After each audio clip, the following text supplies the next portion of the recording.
Mas vamos ver então o que acontece quando a gente realmente tem que fazer uma pesquisa e provavelmente vai ser a situação de vocês nessa disciplina para fazer o trabalho final.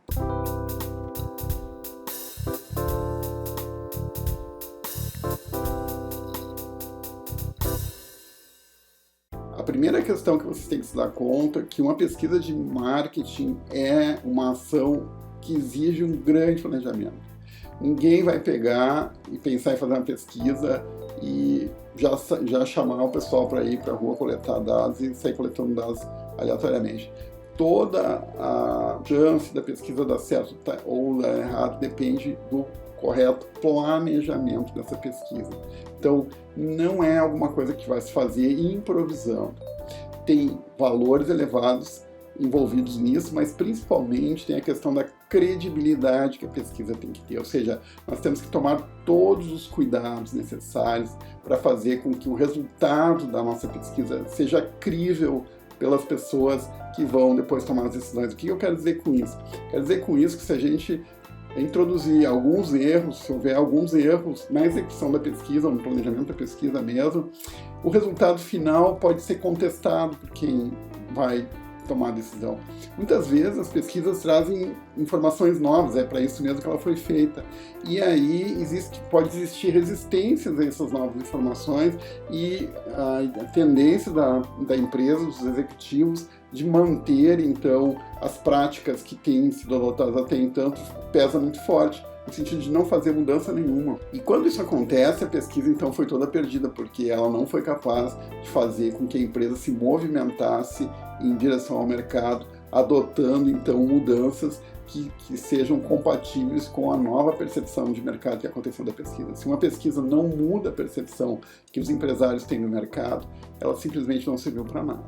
Vamos ver, então, que esse planejamento implica na realização de etapas da pesquisa. E o importante aqui nessas etapas é que uma etapa precisa estar muito bem resolvida para se fazer a partir para a próxima etapa. Não dá para a gente pular uma etapa dessas e não dá para a gente inverter a ordem de etapa, começar pelo final, a gente começar pelo começo, seguir todas as etapas na sequência e até o final. Que etapas são essas?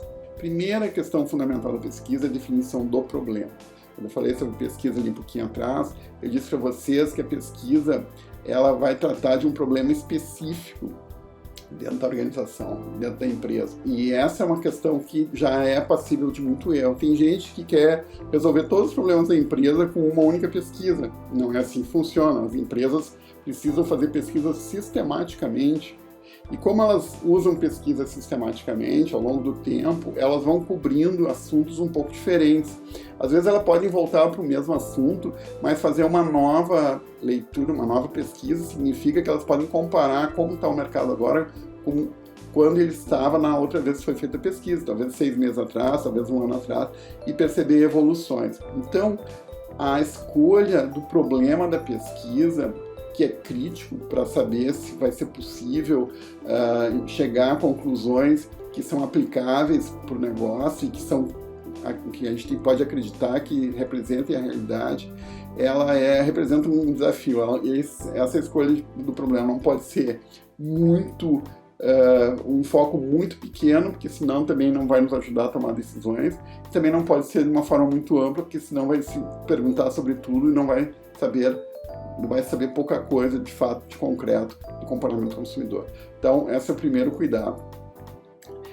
Quando nós definimos o problema, normalmente já temos como decorrente do problema 2 tipos de pesquisas que decorrem, então, desta estrutura do problema. O primeiro tipo de pesquisa é quando o problema não é bem entendido, nós não temos informações anteriores sobre essa questão específica, nós não temos pesquisas anteriores, nós não temos uma estrutura muito bem sobre o que está acontecendo. E quando isso acontece, nós usamos então uma abordagem chamada abordagem exploratória.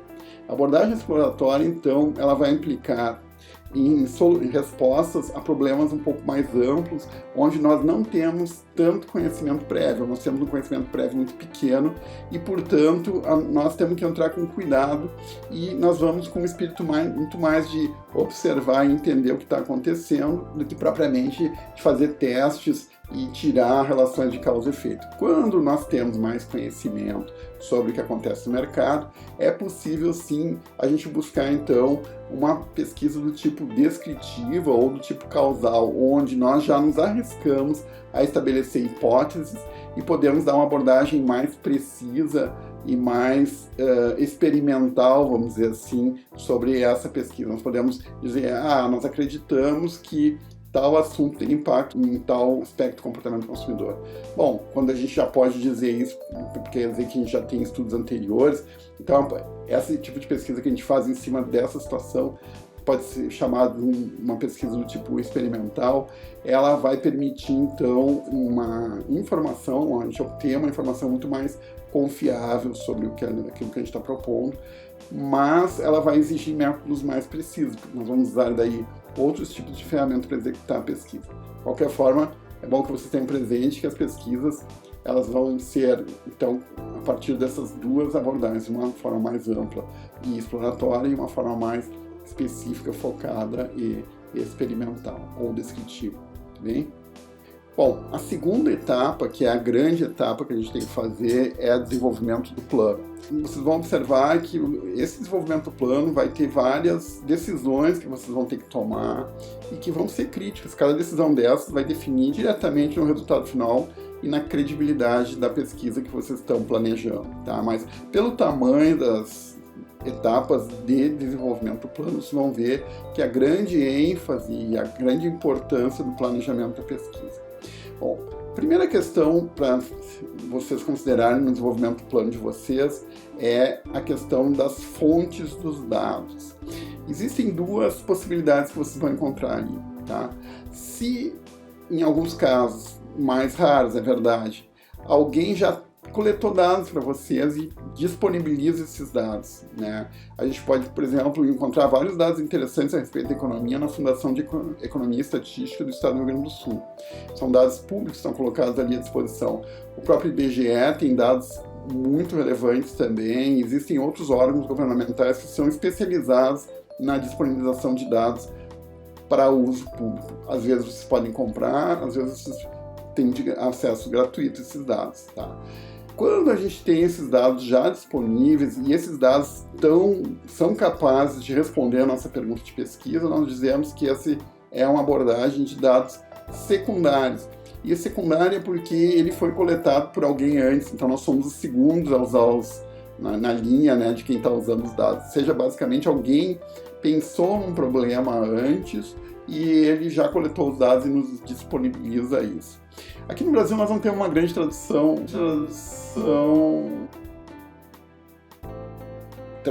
de usar dados secundários por uma simples razão, porque nós não temos também uma grande tradição de levantar dados secundários e deixar à disposição. É uma prática muito mais dos países desenvolvidos, que têm órgãos reguladores e que se propõem e pegam para si a responsabilidade de juntar esses dados e disponibilizar para os usuários ou para a sociedade em geral. É uma maneira de ser mais transparente em relação à sociedade, mas com o desenvolvimento da internet, o acesso mais facilitado a informações, a coleta de informações, sistemas automatizados de coleta de informações, isso está mudando, inclusive, aqui no Brasil. Países desenvolvidos, a gente tem uma diferença muito grande no volume desses dados e no detalhamento que esses dados são coletados, na confiabilidade que eles têm. Mas dependendo da área que vocês forem, vocês vão encontrar, então, dados secundários mais abundantes e, a partir dali, vocês podem usar a análise desses dados para chegar a entendimentos específicos para o negócio de vocês. Isso pode ser muito interessante para a empresa e para resolver o problema de vocês. A segunda abordagem é quando isso não é possível. Então, quando nós não temos dados secundários, nunca ninguém pesquisou nada a respeito disso, não tem esses bancos de dados disponíveis, Então, a solução para nós, como empresa, é nós contratamos a coleta de dados, e isso significa que a gente vai pagar algum dinheiro, vai ter que envolver algum dinheiro, algum recurso para conseguir esses dados, e aí nós vamos chamar esses dados de primários, vai ser a primeira vez que eles vão ser usados depois da coleta. Bom, para coletar esses dados, então, nós dizemos que podemos usar várias abordagens.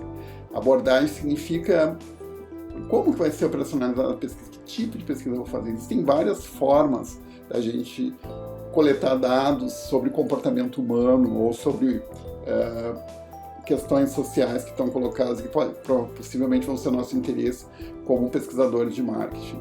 Nós temos abordagens muito mais da linha de observação, por exemplo, de comportamentos. Quem está pesquisando não interfere com determinado comportamento, né, que é de interesse, e simplesmente cria mecanismos de observação afastado fisicamente do que está acontecendo. Um exemplo típico vocês devem ter observado, nas lojas de departamentos tem câmeras que passam o dia inteiro gravando o comportamento dos consumidores nas lojas. O que os executivos de marketing descobrem com isso? Por exemplo, eles descobrem qual é o fluxo normal dentro da loja, eles descobrem quando um cliente entra numa loja, o que mais chama atenção e qual é a primeira gôndola que ele se dirige. Nós vamos observar quanto tempo ele fica em cada ponto da loja e qual é o percurso que ele percorre dentro da loja. Isso também é válido e muito usado nos supermercados também para saber a disposição dos itens que estão colocados ali dentro para otimizar o volume. Depois também é observado o comportamento no caixa, filas, etc. Tudo isso é considerado como pesquisa em formato de observação. Existe uma outra forma de pesquisa que é o tipo etnográfico. Todas elas têm base, claro, em pesquisas sociais de uma forma geral. Uma pesquisa de marketing também é uma pesquisa social, das ciências sociais. Então, dentro da sociologia, existe a pesquisa etnográfica, que basicamente significa que um pesquisador vai se inserir num grupo e vai aprender com o grupo quais são os costumes que eles têm, quais são os valores que eles têm, quais são toda a sistemática de funcionamento, e depois ele vai transcrever isso para que os profissionais de marketing, então, entendam como eles têm que se posicionar. A pesquisa etnográfica é muito usada na prática para entender, por exemplo, as comunidades de marca, como os proprietários das motocicletas Harley. Então, existem estudos clássicos sobre isso, vou deixar aqui na descrição um exemplo, sobre como foi feito o entendimento da dinâmica de uma comunidade de marca presencial ou física ou real, como chamado às vezes também, nesse caso, e como isso impactou no entendimento da dinâmica e de como as empresas têm que administrar suas redes de marca, suas comunidades de marca, ok? Bom, agora partindo para as coisas mais comuns aqui, sendo mais prático. Normalmente, quando se trata dessas pesquisas mais exploratórias, então se usa o focus group. O que é o focus group? O focus group é um ambiente, numa sala também, normalmente uma sala especificamente desenhada para isso, e onde tem um espelho e tem uma sala de observação atrás do espelho, que é capaz de saber o que está acontecendo na sala enquanto os participantes não veem o que está acontecendo atrás do espelho, e basicamente monitorado por câmeras também, então isso é gravado. Então nessa sala especial se juntam, né, se convida para participar vários clientes de um determinado público-alvo que a empresa tem interesse, e se desenha um escopo, né, do que vai ser perguntado, um roteiro no qual vai ser debatido pelo grupo.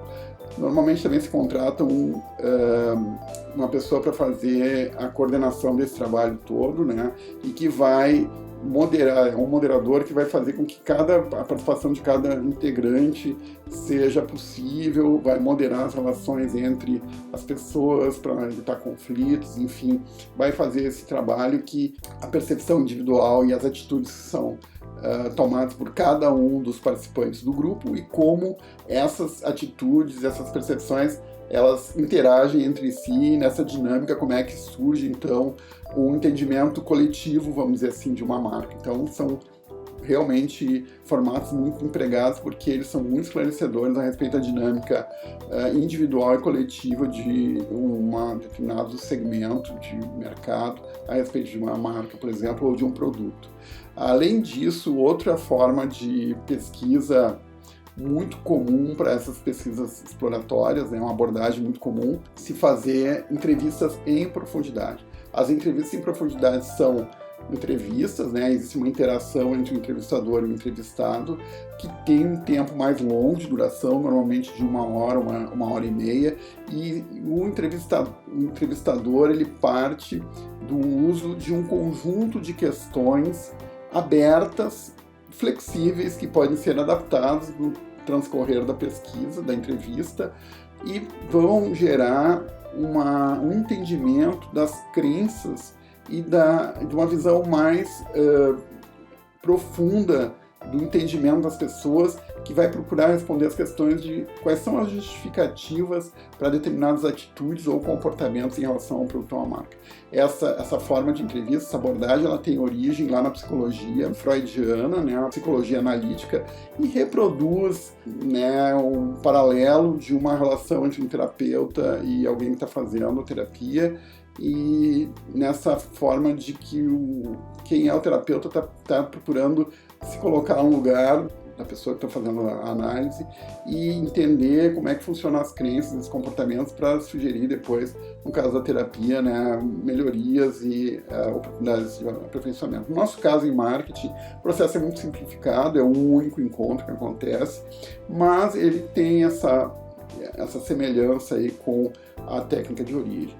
Agora, falando em pesquisas mais descritivas ou pesquisas causais, que são mais rigorosas, aí nós vamos usar uma abordagem mais rígida um pouco em relação ao instrumento. Nós vamos usar um questionário onde as questões são fechadas, elas não têm flexibilidade nenhuma, a ordem está pré-estabelecida e normalmente são dadas já as alternativas de resposta, e os nossos respondentes vão ter que escolher uma delas e vão registrar essa alternativa da resposta. Então vai ter lá as opções que tu tem que escolher para responder.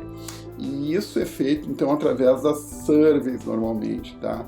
Então, as surveys são a distribuição de questionários pela internet, hoje em dia, provavelmente, que vai oferecer um estímulo, então, para o respondente, um estímulo padronizado para todos os respondentes, e eles vão escolher em escalas.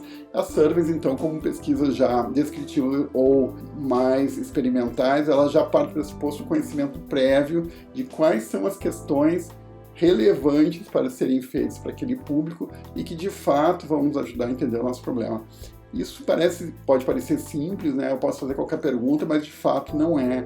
Então existe um grande trabalho de pesquisa em marketing que procura entender quais são as maneiras de a gente perguntar as coisas para os consumidores e para os clientes ou para alguém, de tal forma que a gente de fato vai obter uma resposta consistente, tá? Então tem que ser feitos vários testes estatísticos depois para garantir essa consistência, para garantir a confiabilidade dessas questões. Enfim, tem todo um trabalho de análise depois para isso. E aí, pela qualidade da questão que a gente fez, e a qualidade principalmente comprovada com estatísticas depois de coletados os dados, a gente vai ter uma ideia da confiabilidade da nossa pesquisa geral, e a gente volta para aquela questão que eu falei logo no começo: se a pesquisa não for bem feita, ela não vai ser crível, as pessoas não vão acreditar no resultado que ela tem. Uma vez definida a abordagem, então, a gente já tem condições de definir quais são os instrumentos de coleta. Já adiantei para vocês, quando nós temos estudos mais descritivos e experimentais, mas já fechados, já temos estudos anteriores, então nós usamos questionários, né? Quando nós temos abordagens mais exploratórias, nós temos as técnicas qualitativas, nós temos, de novo, os roteiros de entrevista de profundidade, como eu já mencionei para vocês, mas, em paralelo a isso também, esses são instrumentos mais tradicionais, vamos dizer assim, nós temos uma ampla abertura aqui agora para novos estilos e novas formas de fazer pesquisa, que envolvem instrumentos eletrônicos, envolve o uso mais acurado de sensores que podem, inclusive, medir, por exemplo, a movimentação de retina dos consumidores para saber quais são os pontos de uma página de internet que chamam mais atenção, ou numa gôndola de mercado, quais são os pontos da prateleira que o consumidor tem. Isso é feito em laboratórios, né, virtuais ou reais, onde são montados gôndolas de supermercados e os consumidores caminham ali dentro usando óculos especiais que medem exatamente para onde ele está olhando. Então esse tipo de tecnologia, aplicada à pesquisa, que vai envolver a medida de aspectos fisiológicos precisa, né? E nós podemos medir, inclusive, batimento cardíaco e nível de estresse ao qual os consumidores são expostos em determinadas condições.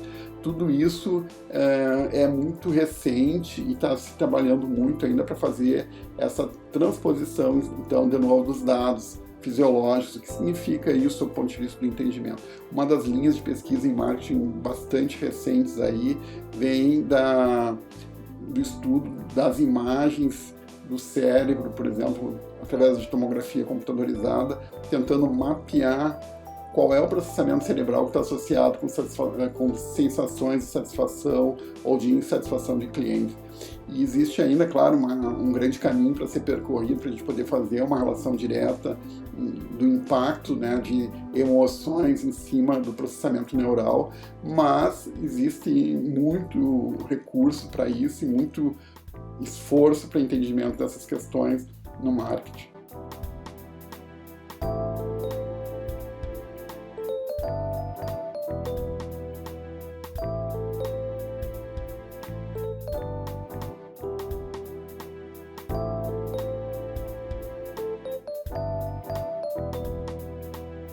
Uma vez que a gente tem os instrumentos de coleta definidos, nós temos que pensar em quais serão os respondentes dessa pesquisa. Nós estamos falando agora do plano de amostragem.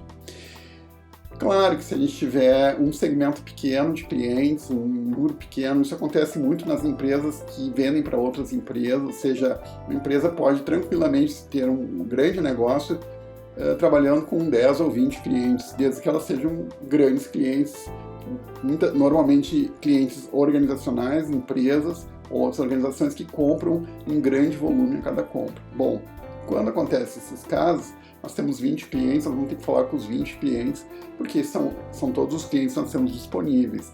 E a gente estaria falando aí, então, não é de uma pesquisa que usa como plano de amostragem, então, a população dos 20 clientes de uma empresa é os 20 clientes da empresa.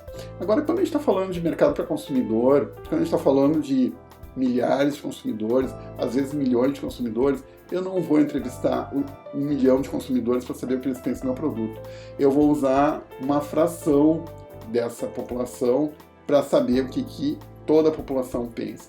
É mais ou menos quando a gente vai experimentar a comida que está cozinhando lá, não precisa comer toda a panela de feijão para saber se o feijão está salgado ou não. A gente pode tirar uma provinha e saber o que está acontecendo ali com aquele feijão.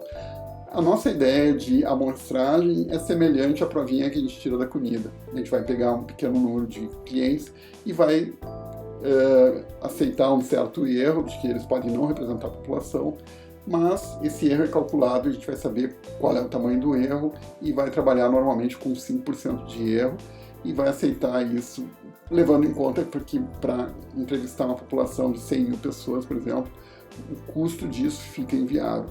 Então, essa ideia de amostragem. E aí tem uma série de decisões, se essa amostra vai ser aleatória, o ideal seria que ela fosse. O que significa amostra aleatória? Amostra aleatória significa que cada pessoa da população tem a mesma chance de ser entrevistada. Isso significa, por exemplo, que quando a gente vai para a rua e fica na calçada tentando entrevistar pessoas que passam ali, essa não é uma amostra aleatória, porque essa entrevista que a gente vai fazer vai ser só com pessoas que podem se dar o luxo de sair no horário que a gente está lá na rua e vão estar transitando naquele espaço da cidade específico, e onde nem todas as pessoas trafegam normalmente. Então, isso já não é uma amostra aleatória, para você ter uma ideia um pouco da complexidade. Mas, enfim, a ideia é que quanto maior for a amostra, mais preciso é, mas não é o único fator que interfere nisso. A grande preocupação quando a gente estabelece uma amostra é que essa amostra represente igualmente todas as outras pessoas da população, e isso exige, talvez, às vezes, algum cuidado. E também não quer dizer que a amostra possa ser tão pequena assim que o erro amostral então fique significativo e todo o trabalho também é perdido.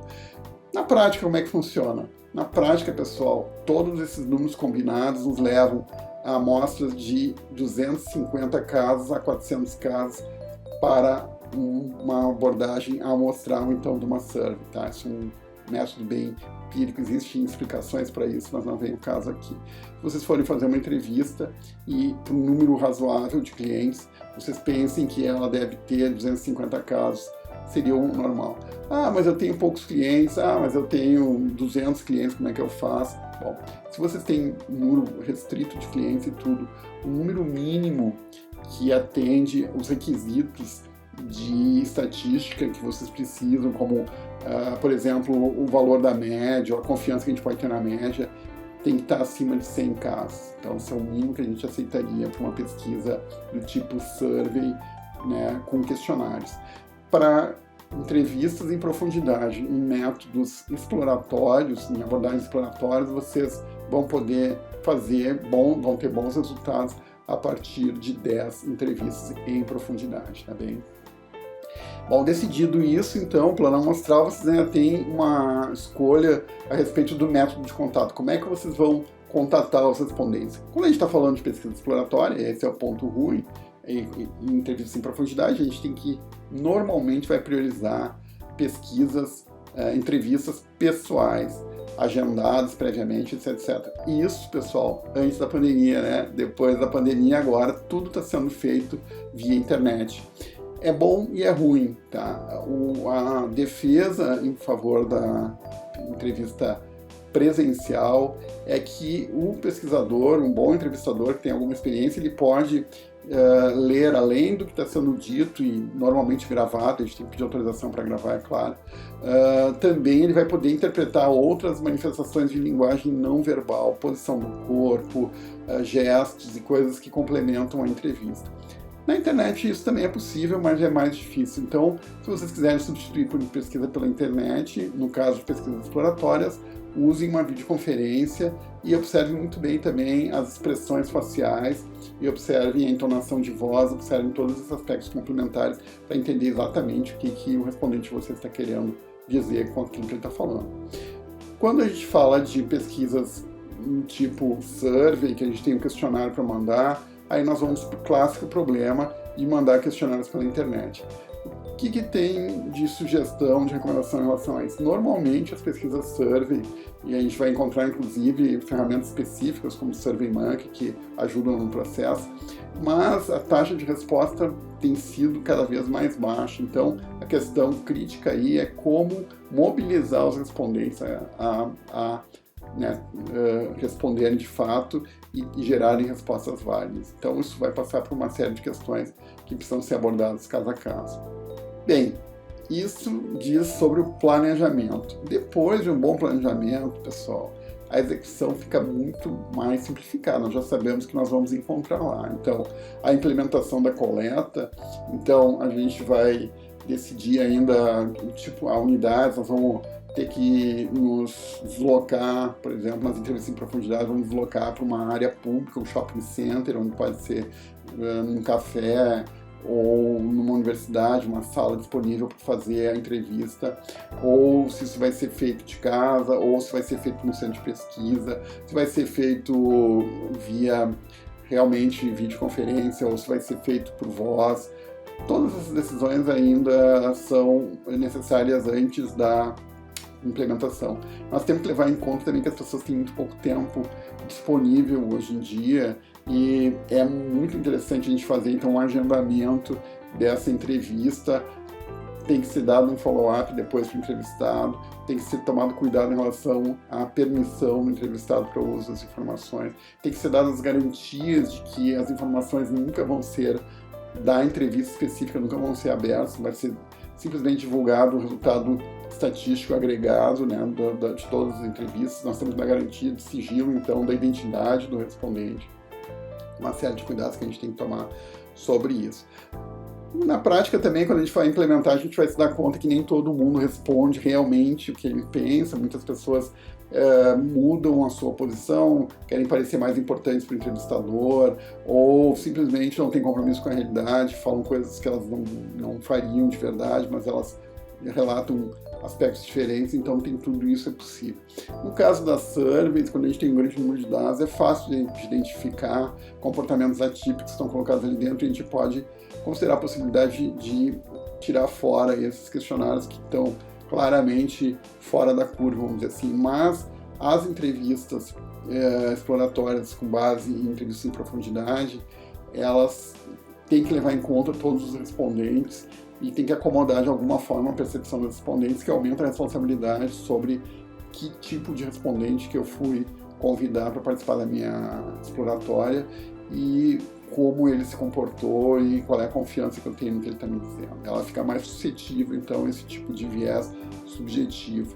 Encerrada, então, a coleta de dados, que é a fase crítica, né, da pesquisa, porque depois de feita a coleta de dados, os resultados já estão ali, nós temos que encontrar, não tem mais como voltar para um entrevistado e dizer, lembra a entrevista que eu fiz contigo semana passada, queria que você explicasse mais isso e aquilo, aí já terminou o processo.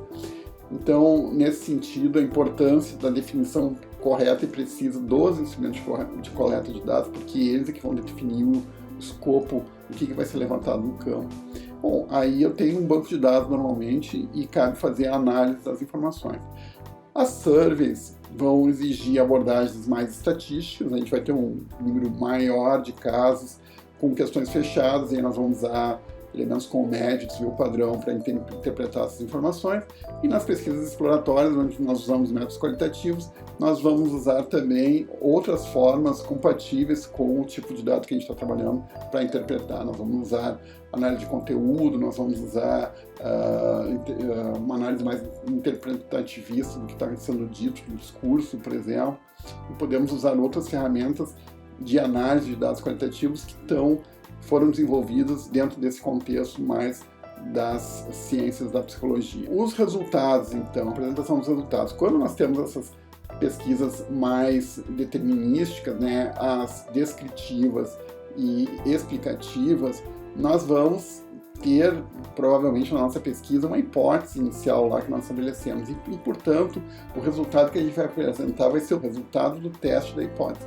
A hipótese foi mantida ou a hipótese foi rejeitada. Ou seja, os dados que nós recebemos do campo permitem dizer que essa relação que nós estabelecemos na hipótese ela é verdadeira, levando em conta, claro, os erros e a margem de segurança que a gente tem, ou não, ou que eu posso dizer que eu tenho que desconsiderar essa relação que eu estabeleci, ela não se verifica na prática.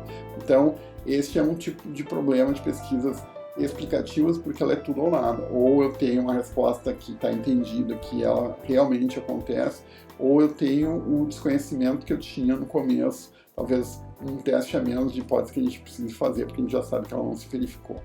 Quando os estudos são mais exploratórios, bom, aí eu tenho um entendimento mais amplo do problema, eu tenho normalmente também uma abordagem por várias perspectivas diferentes e uma visão completa. As dificuldades dos dados exploratórios é que eles muitas vezes são contraditórios, eles não têm um compromisso de ter uma lógica interna assegurada. Então, um respondente pode falar uma coisa, um sentido a respeito do nosso produto, o outro pode falar o contrário, e eu tenho só as duas versões dentro de um contexto que não me é possível dizer qual é a mais importante ou mais relevante na população, porque meu estudo não foi feito para isso. Talvez eu possa fazer um estudo explicativo na sequência para identificar, então, qual é o mais relevante das abordagens que eu obtive de um estudo exploratório. Por isso que, normalmente, a gente vai encontrar essa sequência de estudos exploratórios no primeiro momento e estudos explicativos ou causais no segundo momento. Muito bem, terminado isso, e a gente já tem os resultados para apresentar para os executivos, o que pode acontecer o que deve acontecer, o que a gente espera que vai acontecer é a tomada de decisão e vai ser a última etapa da nossa pesquisa. Bom, essa decisão ela vai acontecer ou não. A gente espera que uma pesquisa seja feita para permitir uma decisão com uma certa tranquilidade dos executivos, com uma segurança de que a decisão e a implementação que vai ser feita no processo vai gerar um determinado resultado que foi previsto pela pesquisa. Mas pode ser que os dados ou a maneira que a pesquisa foi feita ou os resultados que foram encontrados pelo pesquisador não sejam satisfatórios para os executivos e os executivos se aferrem à sua posição original mais conservadora e protelem a tomada de decisão, exijam outra pesquisa para confirmar ou simplesmente mudem, né, a visão sobre a pesquisa que tem que ser feita para realmente negar a realidade que está sendo trazida por aquela pesquisa.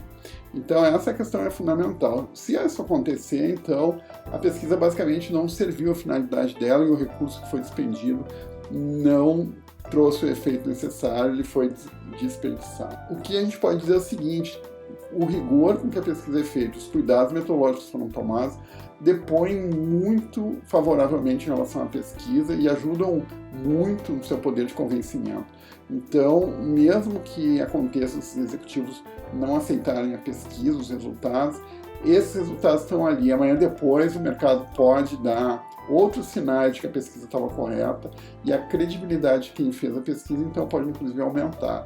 Mas essa dinâmica a posterior da pesquisa em si é a dinâmica de mercado que a gente tem aí. Então, essas etapas todas em síntese vão permitir com que os executivos de marketing, no caso vocês estão fazendo os trabalhos em grupos, ou os também consultores de marketing, muitas vezes são contratados para esse tipo específico, entendam em grande detalhe o que está acontecendo na relação entre os clientes e a empresa fornecedora e tenham também entendimentos de quais são as ações necessárias para corrigir as eventuais distorções que estão acontecendo. É isso, fiquem ligados, continuem comigo aqui para ver outros assuntos na sequência. Um abraço para vocês.